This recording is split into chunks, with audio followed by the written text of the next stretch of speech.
to the question. So if I go back to the question from last time, it was, we'll use this one, which was ours, make it a little bigger. And what we have not yet addressed is these alternatives. Lease versus, well, it's right here. I don't have to write it again. Right, so we identified the fact that we have to give them some idea of which is better for you. So that's what we need to do now. And so as a class, we agreed to use 30% as our tax rate, 10% as our discount rate, and $4,000 as our salvage value, meaning what we get in 20 years.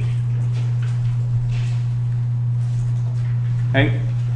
So what we need to do is we need to compare a lease that's $24,000 every year to buying the thing, which costs us $225,000 up front.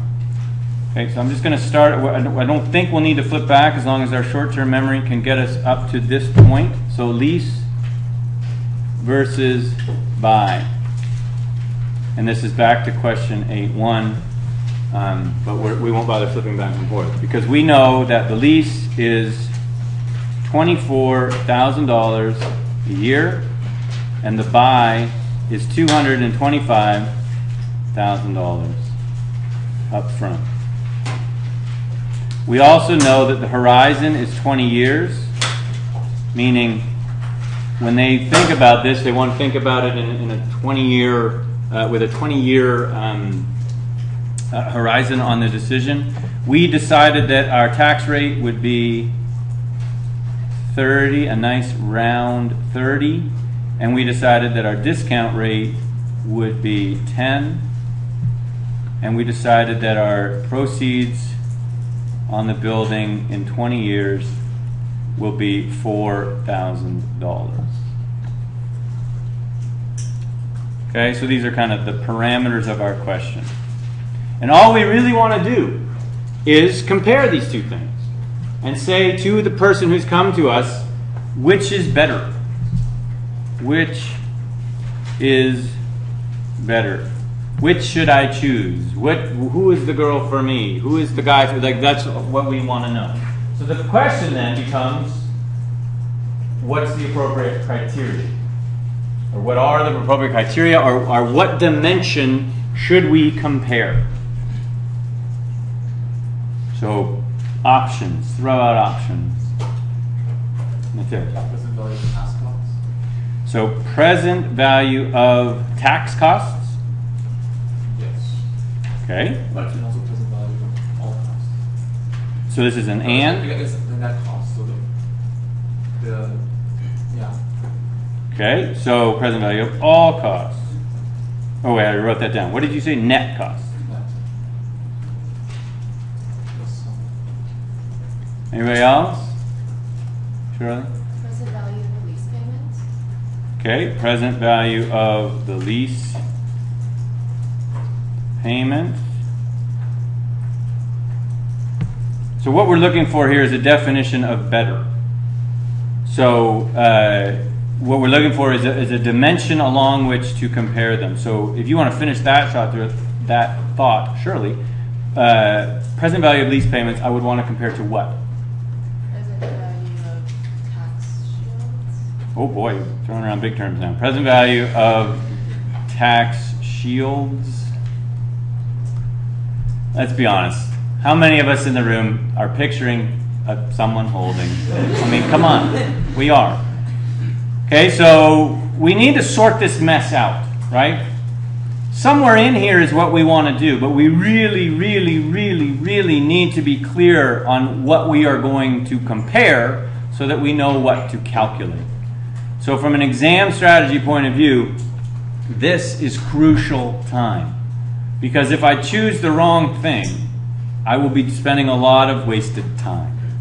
So we will calm ourselves down, we won't get nervous or lose our concentration, and we will say, what is it? Oh, but look at all those overmarks. What will we do? Okay? So what will we do? With all this, what should we compare? Should we just do the present value of the lease payments versus the present value of the tax shield? Should we do, I think Natish's final answer was sort of the present value of the net cost, which I think he's seeing as B minus A. Putting words in your mouth. Correct me if I'm wrong. Right, so is that what we should do? Do we know what those words mean? So somebody put the flag in the sand. What do we want to do? Michelle? I would say only compare the present values of anything that would change between these five, so anything that isn't going to change between them, just kind of ignore it because it's going to be the same either way, right? Present value of differences. Okay, that's a nice sophisticated way of doing it. I think fraught with some dangers, but absolutely you can pull it off. I don't know if you can pull that off in this question. I have to think about that because I think everything changes. So I think nobody has suggested that this will not be involved. Okay, so present value will be involved, but we have to decide what is it we are going to present value. Now the nice thing is we're in this little copacetic world where there's only so many things we can do, right? We only know payments going out. So what is it we're going to value? We want to have a present value of the after-tax costs of each. Right? Doing the pre-tax costs doesn't do anybody any good. That's the point. Doing the undiscounted is very easy. 480,000 versus 225. I think we can figure that one out. Who on earth would ever lease an asset? Okay, so along the lines of what Michelle's thinking, you can think of this in any number of ways. You can think about it as, well, clearly I'm going to be out of pocket 225.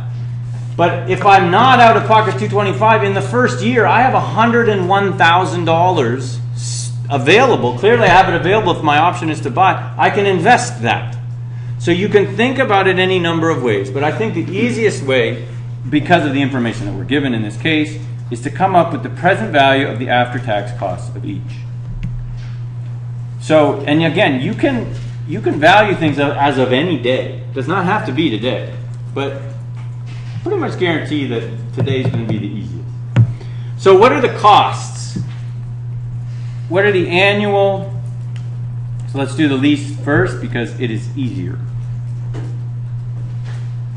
So we will pick up the low-hanging fruit, the big potatoes. Yeah. So when we look at the difference between CCA? We are absolutely going to do that. So this is why I said that Michelle's approach is I would use with caution. Because anytime you want to take an approach where you say, I'm only going to compare the things that change, you have to be so rock solid that you know what you have fixed, what your anchor is. The easier thing, the thing that I think is much less risky an approach, is to say the anchor point is 0. And so I'm going to start them both at 0, and I'm going to run them in a race, and whoever's further along at the end wins. Right? That's easy. I'm not saying you can't do the other one and always be measuring the distance between the two, but you will, when you start thinking about how can I compare CCA to a lease payment, I think your brain starts to smoke. Okay, so what are the lease costs? So I want, under the lease option, what are my costs? Wayne? Lease payments. Okay, and how much are those? $24,000 a year. Okay, so those are my costs. Now I can either do this in one step or I can do it in two. Let's do it in two just because I already wrote down the word. How much tax do I pay or save because I'm paying $24,000? Wayne. So this is very important. Tax saved. Okay, so this is not money the government is sending us, but we need to understand that when we look at cost in isolation, we have to view it as a cash inflow, as a reduction of our total after-tax cost. And because we chose a nice rate, what is that, $7,200? Yeah? Correct me if I'm wrong. So our after-tax cost is a simple 8. Again, always correct me if I'm wrong. Just do it nicely. Okay, so each year, $24,000 is leaving the company. Eventually, through the tax payments, which are not being made each April, they're being made monthly for most of these companies, right? So we are really oversimplifying the cash world here. Please understand that. And we are introducing imprecision into our calculations by doing so, because we're about to pretend that that amount of money leaves the company on either January 1st or December 31st of each year. We're going to make that assumption, and that is false. But it's what we have to do, because we only have about 15 minutes to finish this question, because there's 5 others that are just so hard. Okay, so what do we do with this? This is the annual cost. Susan. Bring it to present value. Okay, so we want to bring this to present value. Okay, so yeah, how do we do that? So you know that the interest, we set it at 10%. Right. You know this is for 20 years. Right? So you look it up on the table, Yep. which gives you 8.5. Okay, so let's just slow down. So that's all good. So we are going to make this payment 20 times, one time each year. Okay, so what Susan has said is that to me is an annuity. So understand, you can present value 20 different payments, but why would you? Instead, you will be provided. So actually, if you're on, we posted the first and last 2 pages of the exam, so you can see the present value tables you'll be provided with. I don't think 20 years made it though, so I don't think the number's there. But we want to find, in our case, 10% and 20 years. Correct? This number, which Susan gave us as what? 8.51. 5.1. Okay?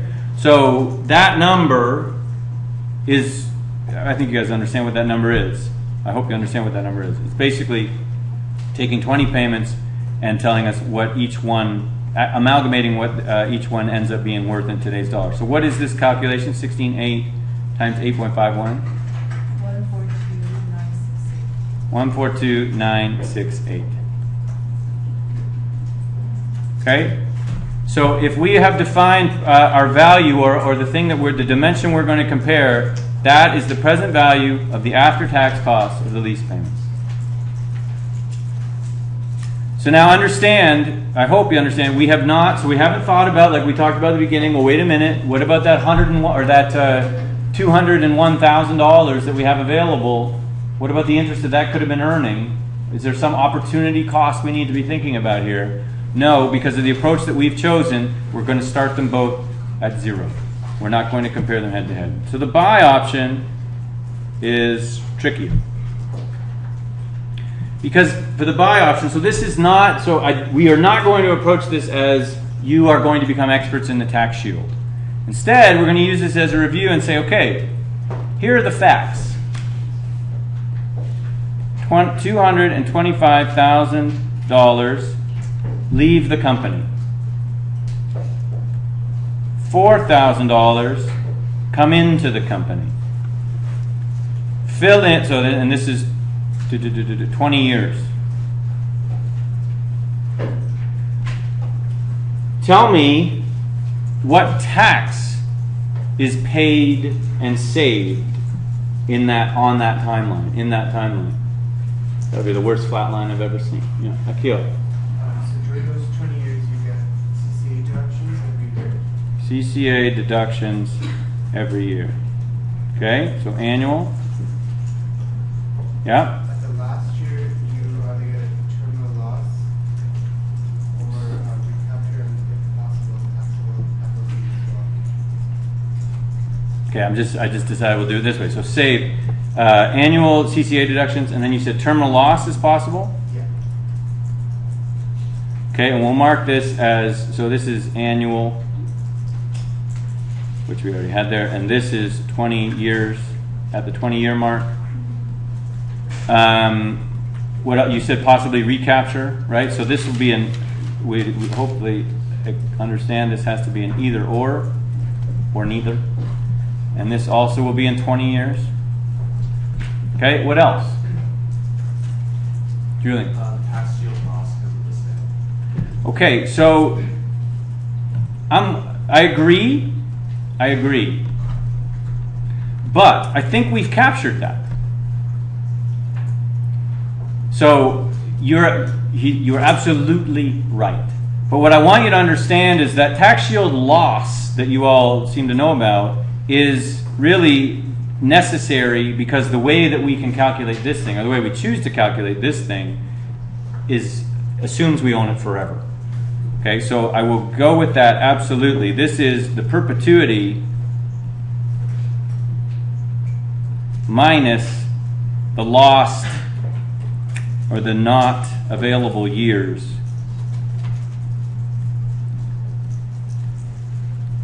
after we sell it.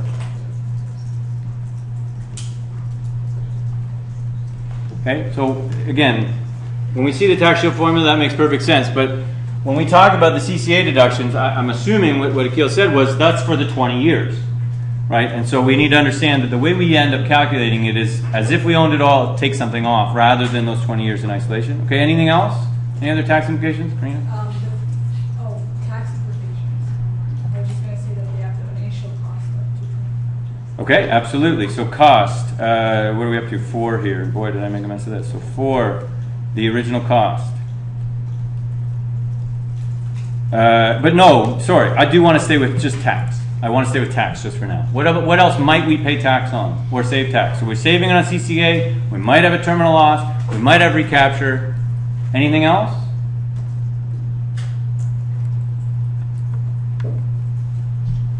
Oh, I can wait.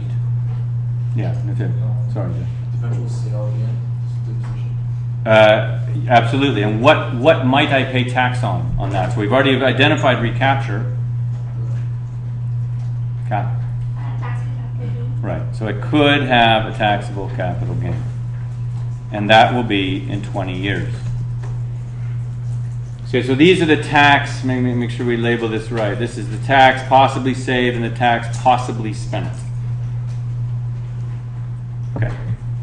So let's calculate each. So and then as Karina pointed out, when we go back to cash flows. So what did I do up here? So when I go back to cash flows, the easy ones are 1, the cost.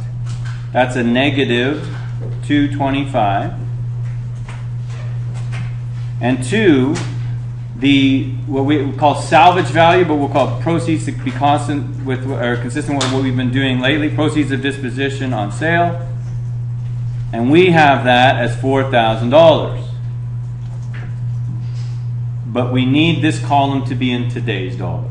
So what's $4,000 received in 20 years worth to us today? Shirley. $545. Really? It's that big. That's surprising to me. Does anybody else have another number?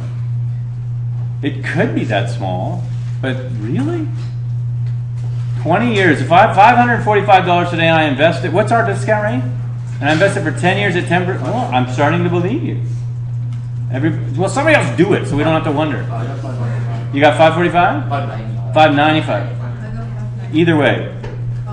See the power of compounding. So we go with 595? Okay, 595. Plus or minus on that? Plus, right? That's money coming in. So these are cash flows. And really what we're doing is an NPV, right? So this is not new. I understand you guys have seen this before. So the hard parts now are the tax shield and what else? This possible terminal loss or recapture. So which do you want to do first? Tax shield. Tax shield. Wow, I love the enthusiasm. So let's do the tax shield. So this is the tax shield. And we are going to do it, as Julian pointed out, we are going to do it with both pieces in play. Okay, so we are going to come up with a number for the 20 years. And so we will scroll down so that we don't mess up our schedule too much. Whoops, not that far. And we will, because we only need to add, I think, one more number in here. So we'll go tax shield. Now understand, this is the CCA tax shield. But I would like you to indulge me and tell me what that really is. Don't give me a formula. Don't give me anything else. Tell me what it is. It's a shield. How much plainer can I make it? Right? You use the shield to protect yourself against taxes that you should You use the shield to protect yourself against taxes you would otherwise pay. I believe that's a true statement.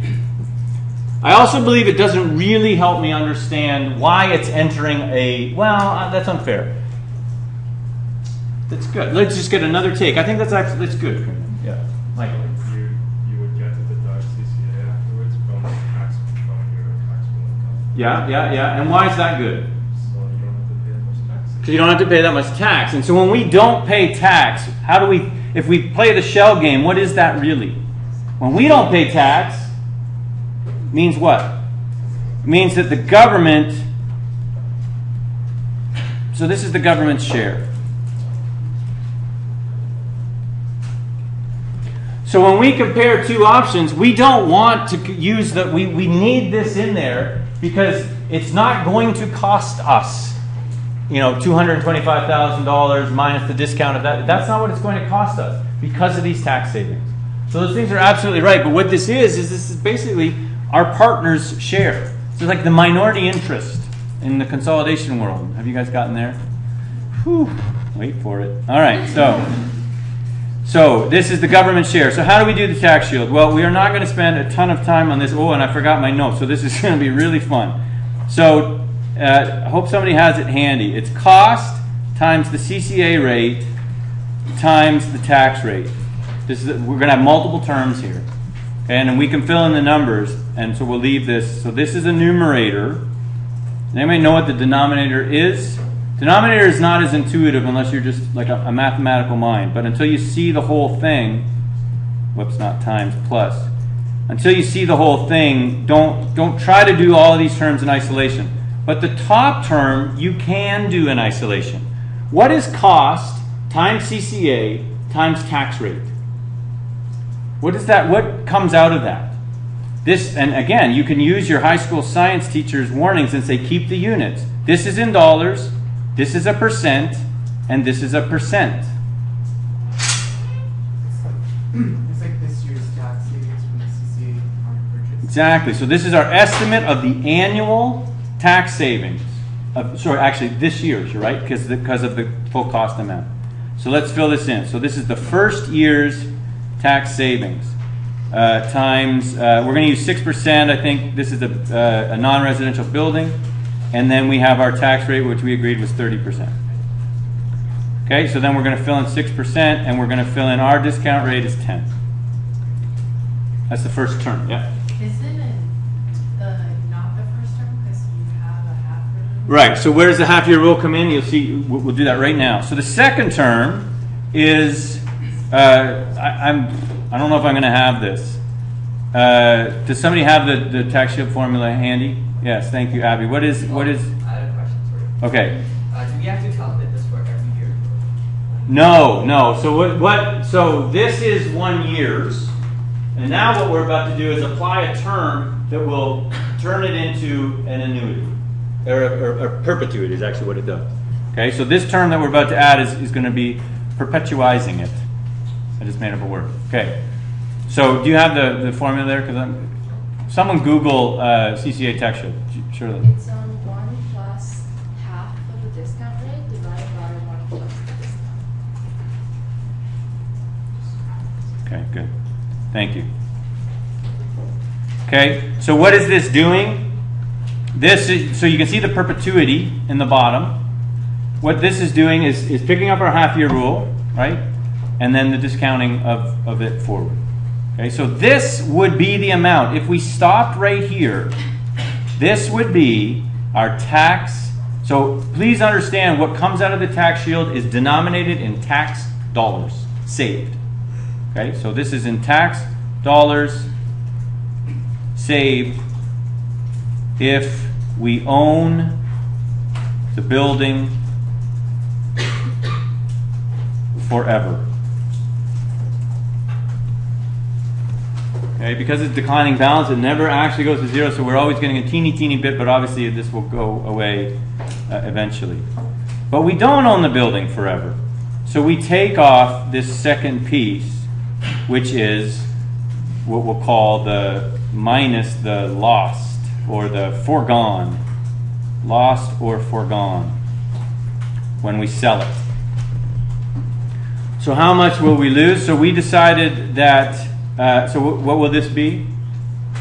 How much will we lose? Yeah. You're giving me the actual number calculated? Yeah. Okay, let's get the formula down first. Thank you for that. But let's get the formula down first. So what will we lose, Julian? It should be the first part, and then brought back 20 years. The first, you want this whole thing? Well, you can't see where I'm tracing. So give me the, so that we know the coming back 20 years, this is the, this. That's 1 over 1.12. Okay, and then the part that comes in here is our cost, our UCC, our salvage value. The UCC at year 20. Okay, so hold that thought. Hold that thought. It's not our UCC. What is it? The salvage amount multiplied by the tax and CCA rates. Right. So the salvage amount, in our case, we decided was going to be $4,000. And Akil will come back to you in a second, times 6% times the tax rate, 30. All divided by 6 and 10. So, and we will be using UCC, so we'll hold on to that for a second. So how do we know that it's $4,000 that comes, that is the number that should be applied there? Is it like those tax savings we're not receiving? The tax savings we're not receiving, that's absolutely right. But what have we done? So actually, Akil, your answer is better than this answer, even though this ends up being the right answer. So this is going to be the lower of cost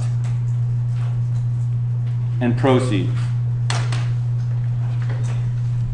Right? That's the amount that's going to come out of the CCA pool when we sell this thing. So we know those two numbers. We know cost and we know proceeds. Because we're not, because when we use those numbers, do not get discounted. So when 20 years from now, we will compare 4 and 225. Okay, so did you, Jessica, that number you had for us, was that, what number was that? The full answer? The top one. The top one? Okay, because, so does anybody done this? Yeah, sure. $24,095. Okay, I'll buy it. And again, an exam really couldn't care less. If I've gotten this far and I've written down all of this, and I look at my watch and I go, I've got 10 minutes and there's a question that's worth 5 or 10 points still to go, I'm not clicking away. I'm saying, take your point. I will go and pick up 10 rather than spending that time. Okay, so 20, so what is this?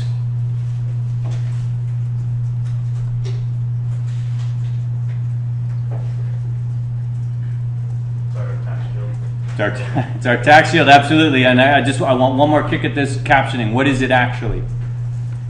It is the present value of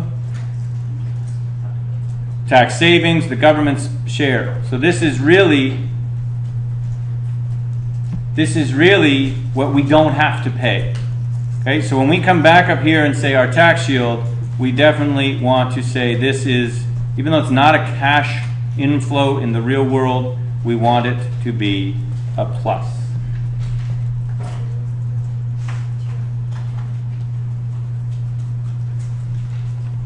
Right? Yep. So UCC, like it could, the salvage value could be UCC as well. Is that what you're No. So we're going to get to that right now. So Akil's point is, what about UCC? Don't I need UCC? We absolutely do, because you'll recall we made a list. And that list was, so we've ticked off CCA deductions. We have not ticked off either of these things. So now what we have to do is we have to project what's going to happen in 20 years. So what's going to happen when we sell this thing in 20 years? So 20 years from now, we have proceeds of disposition. So these are in 20, we're doing everything in those dollars and we'll bring back the result. Proceeds of disposition will be $4,000. we will go to our UCC pool and we will say I will have a starting balance, and then I want to take out, let's do it this way so it doesn't get in the way, I want to take out the lower of cost and proceeds. I already know that that is going to be $4,000. So 4,000, so this is, let me just, that's the proceeds, this is the CCA class.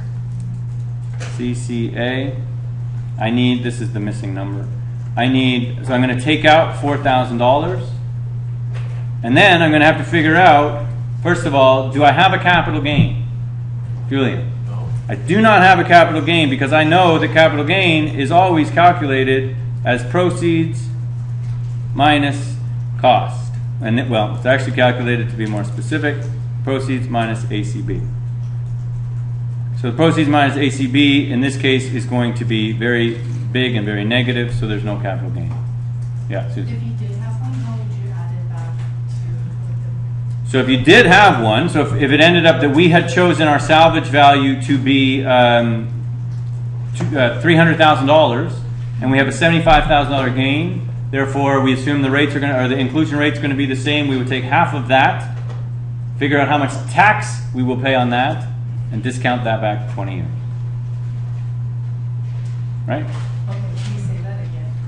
I probably cannot. So here we go. If, okay, let's just do it so that we have it. So what if proceeds we had chosen, because we chose 4, whoever it was said 4, if they had said 300, equal to $300,000. Well, then we would have tax, let's do the gain first. Capital gain would be 300. This is all 20 years from now.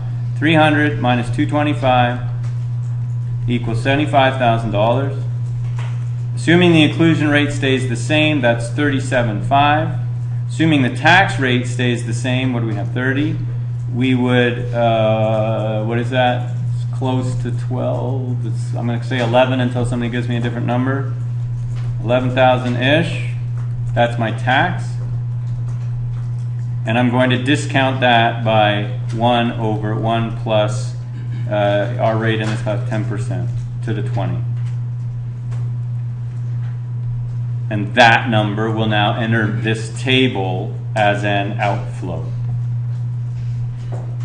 Okay? That's what we would do. Now, back to reality. It's not there. Phew. So, what we now need to figure out is, we don't wonder if there's recapture. If there's no capital gain, there's no recapture. We know that. If there is a balance in this thing, then we have a terminal loss. So how on earth do we come up with this UCC balance? Julian? You take the original cost. Yep. And then multiply it by, for the first year you do 1 minus half of the rate. 1 minus, so we'll do, just to make it clear, half times 6%. And then you multiply by 1 minus the full rate for the rest of the 19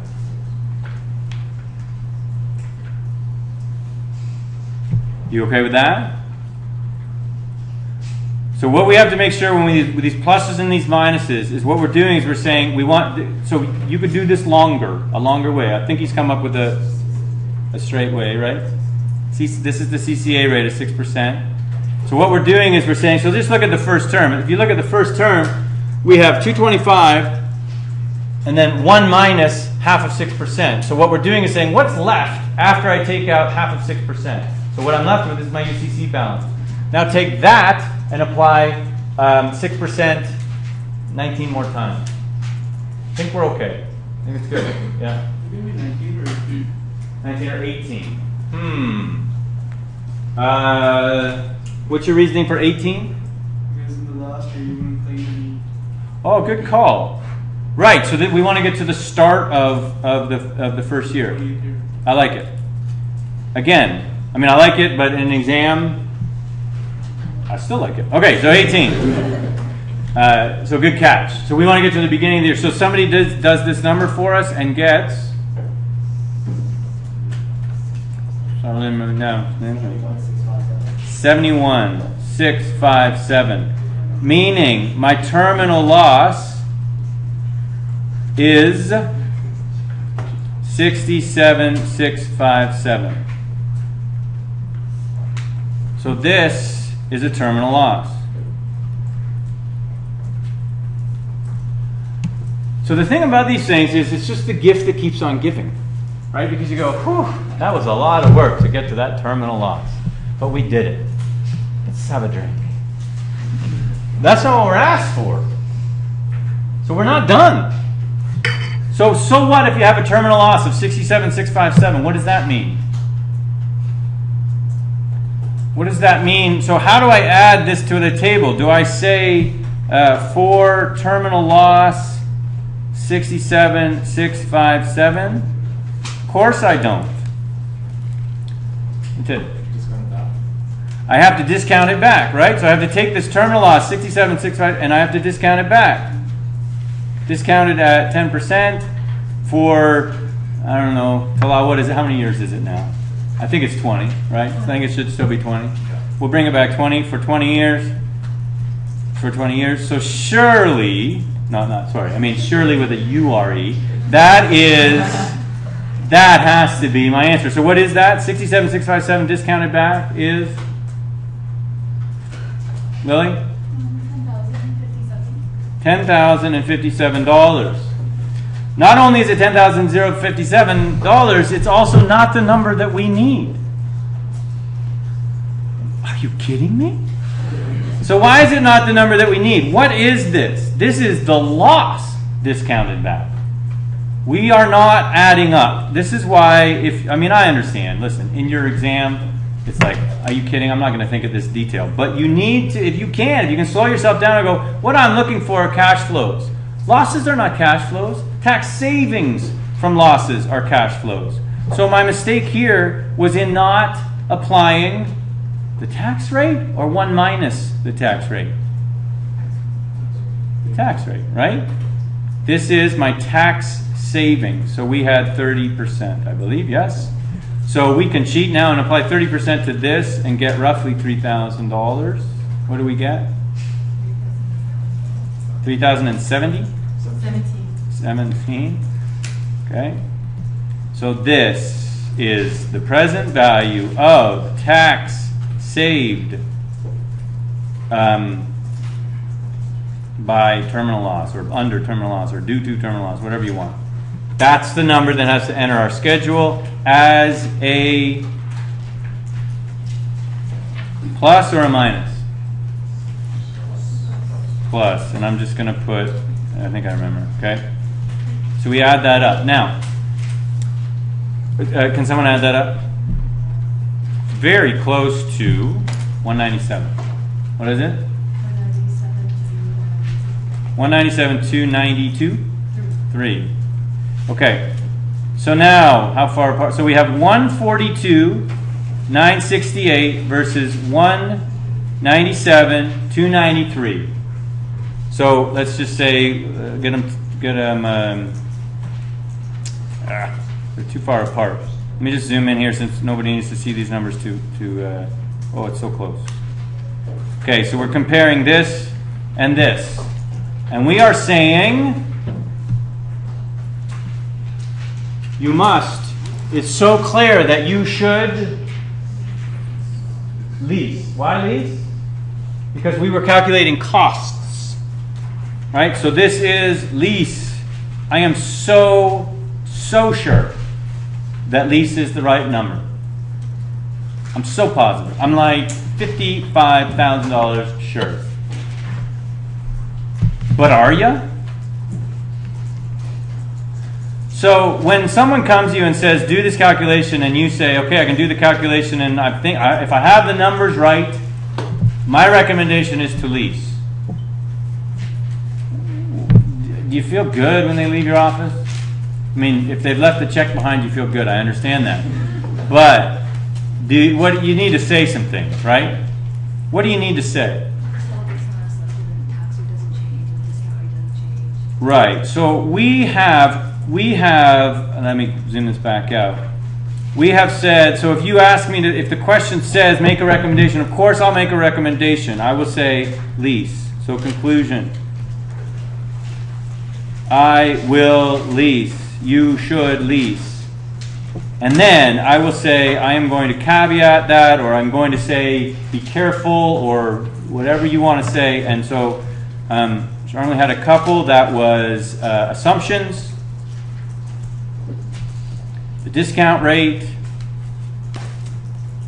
tax rates don't change. I don't believe there's a country on the planet that has had the same tax rate for 20 years. Don't change. What else? It's endless, Wayne, yeah. Would you actually use the tax shield? To shelter themselves? What? Like, they need income rest of the deduction. Oh, yes, that's right. So we're assuming there is tax otherwise payable every year so that the shield can actually work as a shield. Good, very good point. Tax otherwise payable, tax rates don't change. Okay, so we can just go on and on. It's just really important that we understand, and I hope other courses, especially finance, have drilled this in. Numbers, we can get numbers, but we need to make sure that we are very aware that we are not telling people this is certainty. Yes. Can you continue the $300,000 example to recapture? Nope. I don't think that I can, given the time that we have left. Fine, we'll do it. Okay, so we will do it. So where is that? That is right here. So, okay. So we're going to go off the beaten path here just for a second and say, so if there had been, so recapture will be, we need the UCC balance. Then we're going to sell this thing for the lower of cost and proceeds. In that case will be 225. Okay, so please understand what you're doing, especially when you go back to look at these notes and listen to this. This is what if. So this is 225 will come out of the pool. What's the difference between 225 and 72? That means left in the pool, or let's put it this way, the balance will be negative. Is what? What's the balance? 153,343. Okay, that's the negative balance. That is recaptured. That is taxed at 30%. That is discounted back at 10%. And becomes, so what if you want to do the number, and becomes an outflow on our schedule. Okay.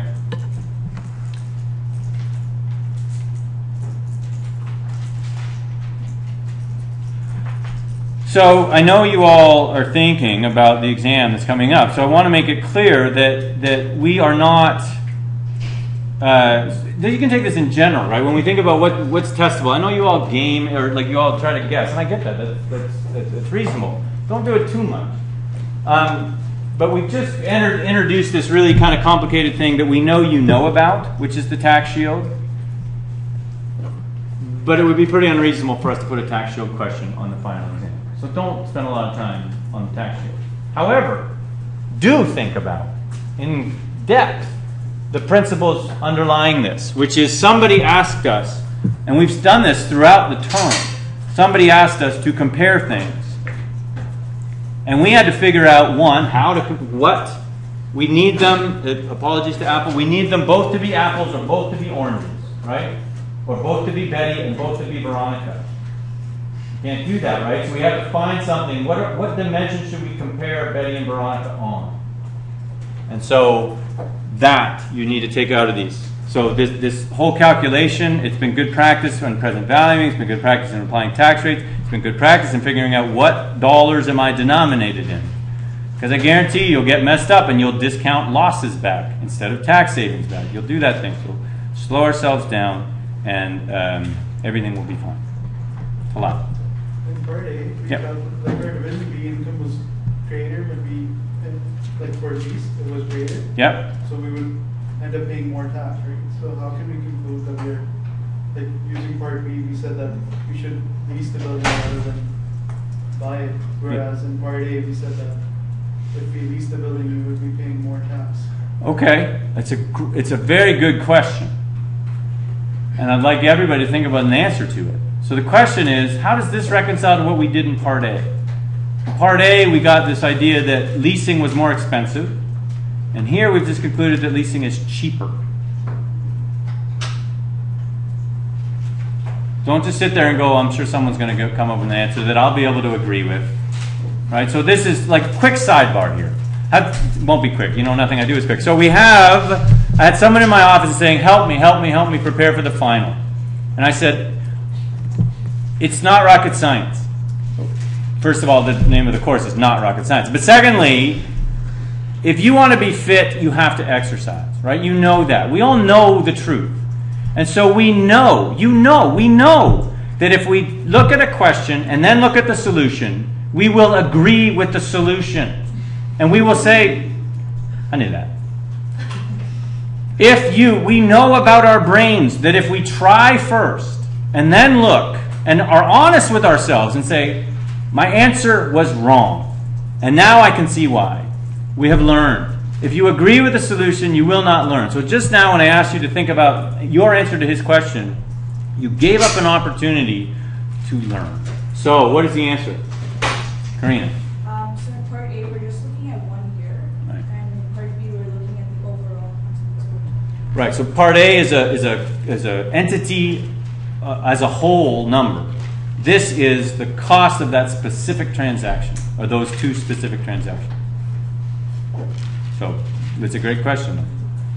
Okay, you ready to move on to what we have left? Do you have a question? That's a very good question. You know how we said there are caveats and that you have to have tax otherwise payable to allow you to use the tax shield? Yeah. Isn't the tax shield like a deduction from your business income? So wouldn't you tell the client that you should have profit to begin with instead of saying that you have tax otherwise payable? I think it's the same thing. So you cannot, I think we're saying the same thing. So if you say like you have tax otherwise payable, it's kind of saying that you have reasonable expectation of profit. Yeah, you can say it your way. You can say, the assumption that I've made is that you will be profitable each year. I think that's the same thing as saying, it's a little more specific to say you'll have tax to be shielded. I think it's a more accurate way to say it. But I think they're both hitting the same bird with a stone. So tax otherwise payable is not like the tax dollars that you have to give credits to deduct from, but this is saying that you have to deduct from your overall income. That's right. So in order for CCA to have value to us, we have to have income. Pre-CCA. That's the point. Yeah. So it's different from credits. So I think I see what you're saying, that using the words tax otherwise payable may confuse people with the whole credit thing. I agree. Okay, so this next question, which I'm just not even going to ask how many people have looked at it because I have had enough negativity in my day. And that is so this is it's a nice question. It really is a nice question for you to practice on. And I will find out, I don't know whether we can post the solution to it. There's like a 9-page solution to this thing. I think once we cut the audit thing, it's probably 6. I think what we're better to do is for us to get through this in a light way and then leave it for you to go back. This is going to bring up a bunch of stuff that you haven't thought about in a while. But we're recommending that you think about in the next 10 days. 12 to be precise. Okay? So, once you get to, I can't get this just to the ideal place. So it's a very, I don't know what the word is, uncreative case. So we're not going to get bogged down in the case. We're just going to drill down to what we want to get out of it. We're asked for a memo, and we are asked to calculate any preliminary adjustments to taxable income for BSL and Sandra Bouts. And we're back in 2008 because it's an old question. Okay? So, what we know from reading up here and what we're about to read is that we have a fairly simple situation where we have Sandra and we have her company. But it's kind of a unique situation, or different from what we've seen, is that this and tells us that we have two taxpayers to think about. One of them is an individual, and one of them is a business. And what we are asked to do is find adjustments, which is slightly different than, but you can think of it as we need taxable income. So we need taxable income. So our to-do is taxable income for Sandra and BSL. So an individual and a company.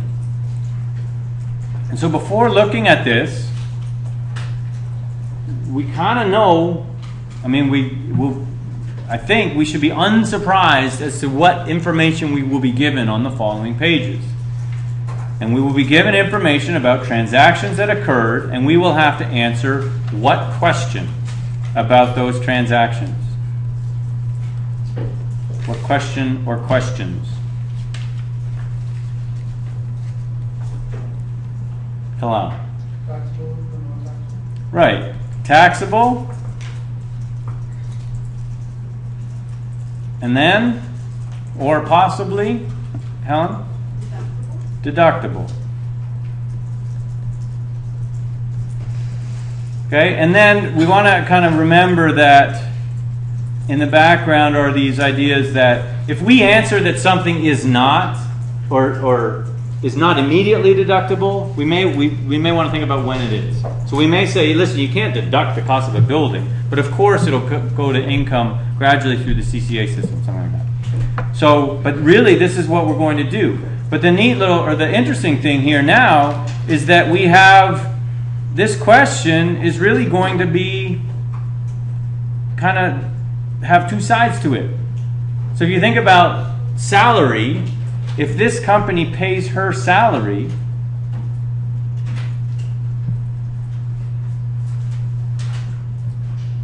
is that, who is that amount deductible to? Deductible for? Susan, sorry, Mike. It is income inclusion to the tax to the girl, and it is deductible to the company. Right. So it's taxable in her hands and deductible from their income. Okay, that's very straightforward. Now what we're going to do is we're probably going to find things that they spend on her behalf, like we've seen, that we would call benefits. And we're going to have to remember benefit by benefit, or we're going to have to guess, or we're going to have to go to our cheat sheet, benefit by benefit, and figure out in or out. Okay, so let's see if we're unsurprised. So again, our to-do is to look for adjustments. Then they give us a bunch of information. And so if we're right about what we're being asked to do, we kind of fully expect to see an income statement. There it is. An income statement of a company. Okay, and so remember, we're kind of borrowing this question. So there's parts of this question that we really don't care about a whole lot. But what we do care about is what's our starting point. So on this schedule, what's our starting point for calculating taxable income? Which, by the way, we were not asked to do in the question. We were asked for the adjustments. But we understand that that's pretty much the same thing. It just means don't add up the numbers at the end. There's no point for adding up the numbers at the end. So what's our starting point, Aisha?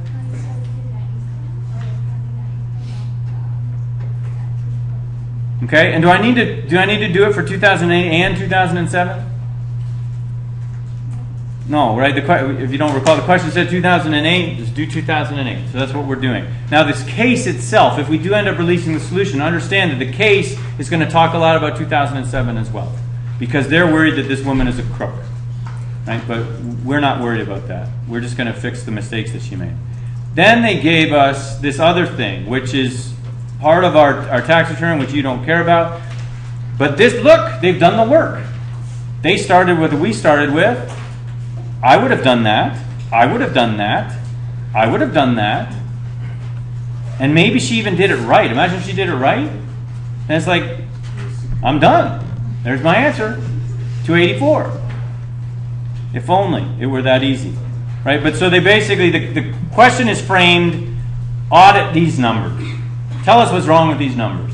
But we're not going to bother with that. Okay? But what it does tell us is that she is paid salary, dividend, and salary out of the company. That's about all the information we need from there. So what we're going to do now is we are going to go through these fairly lickety-splickety, and we are going to basically do a pop quiz bullet by bullet. Even though there's not bullets, the bullets are invisible.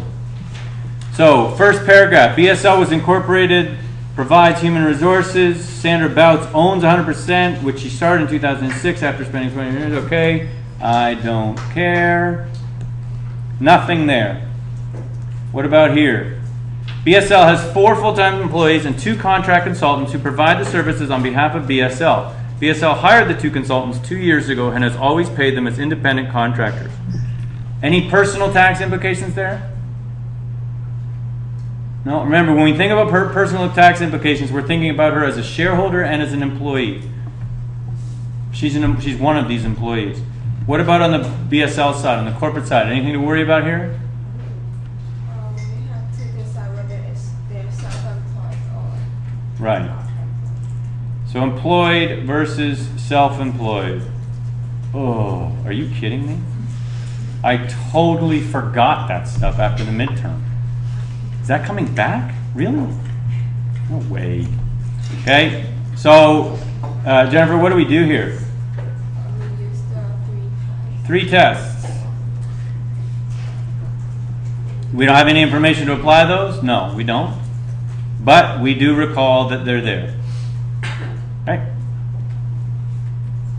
Sandra receives an annual salary plus a bonus. Any implications for her salary? We talked about at the beginning.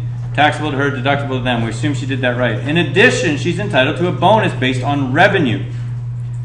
At December 31st, the bonus payable to Sandra was 15. 10 of it was paid in February, 5 of it was paid in August. Personal income tax implications to her. When is she taxed on bonus? We actually didn't talk about this in this course, but your intuition should help, Michelle. Taxed on the 10,000 in 08, 5,000 in 09. Not quite. So she's taxed on bonus on receipt. Right? So there's this overlap that people use to their advantage in timing. You really don't get 1 year out of it, but taxed on the bonus on receipt. So in this year, that means in 2008, she'll pay tax on $12,000. She will not pay tax on either the 10 or the 5 because both are received in 2009. So she'll pay tax on those in 2009. What about on the business side? Yeah. Sorry, why 12,000? 12,000 is the amount that was owed to her at December 31st and was paid in 2008. So we want to look for her implications. We need it to be paid. Now the company doesn't match. So what is the company allowed to deduct, Jonathan? You're allowed to deduct 10,000. Right. So they can deduct 10,000. Okay. The 5 is not deductible. So we've seen this one over and over and over. This is, Jonathan, I think you even said it, but I was talking over you. What is it? 180 days. Within 180 days of declaration of the bonus or, Matthew? Of year end. Okay, don't fall into that trap. Year end. That's the rule. Sandra drives a Lexus. Of course she does. Which is leased by her BSL, for her by BSL under a 3-year contract. So what can a company deduct for vehicles that it leases? Can it deduct all of its lease payments no matter what? Yeah. Isn't there a maximum? There is. Deduction is capped. 800 maybe? It absolutely is capped. We'll just cap and you guys can go and look for it. What about on the personal side? Elizabeth. Oh, I'm starting to feel ill. Standby charge and operating benefit? That is like so May. Standby charge, operating benefit, what would this put here? So if you have use of a car, you get 2 taxable benefits. And the calculation of them is specific and prescribed. Okay, so we will want to review that. Golf club memberships and professional dues. So are the golf, yeah, Susan? The golf club is never deductible from the company side. Right? And usually it's an income inclusion, but in this case, because it said that she made like some law contracts and stuff, it's not an income inclusion because it's useful business. Right, so these are not income inclusions, not considered to be benefits if primarily for the business. For the business, which the case fact would tell us that it is. Okay, and she's a bit of a high roller. She spends a lot of money, a lot of the company's money, which of course is her money. She spends it to win these clients. What do we learn about this? So we know that when you entertain people, you can only have 50% of it as a tax deduction. Is she taxable on any of this? Helen? I don't think so because it's DSL that reimburses. Right, so she does not receive an allowance, so we don't have to worry about the reasonability of the allowance. It's all reimbursed. It's all for the company, and we'll have to stop there. And